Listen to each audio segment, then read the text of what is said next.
Benarkah kasus Formula E yang pada waktu itu sempat memeriksa Anies Baswedan merupakan kasus pesanan? Ini terungkap dalam tayangan Rakyat Bersuara ketika ex-penyidik KPK menyinggung soal kasus Formula E. Tayangan Rakyat Bersuara sendiri pada waktu itu sebenarnya membahas topik soal kasus Hasto dan kemudian bicara soal utusan yang mengancam 9 anggota PDIP yang akan ditarget oleh penegak hukum. Tapi ex-penyidik KPK, Yudi Purnomo mengatakan bahwa KPK tidak bisa diintervensi karena pimpinan dan penegak hukumnya di bawah berbeda. Meskipun ada hal-hal yang menyita perhatian. Apa itu? Berikut ini.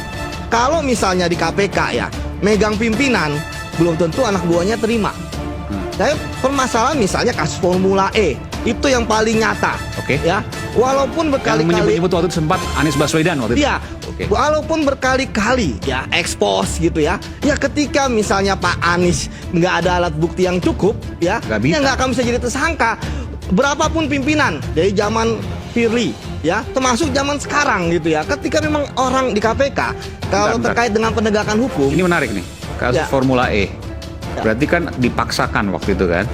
ya, Ada yang pesan. tapi kan dong. nggak jadi naik. Pertanyaan saya begini, ada yang Ya. pesan dong berarti? Loh, tadi saya katakan kalaupun ya ada yang mengatakan bisa memesan dan sebagainya, ya ketika nggak ada alat bukti, mau 1000 kali gelar perkara. Jangan kalaupun, ada berarti.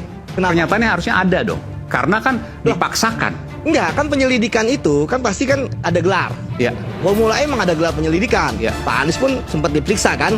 Tapi ketika digelar ya Nggak ada ketemu. bukti, nggak ketemu ya nggak Oke. mau Meskipun berkali-kali. Meskipun berkali-kali gitu. Artinya kan ada yang memesan. Nggak, saya nggak tahu kalau ada yang memesan ya. Tapi memang kita sering ya berkali-kali juga sering gitu. Tapi sekali lagi nggak naik alat buktinya. Oke.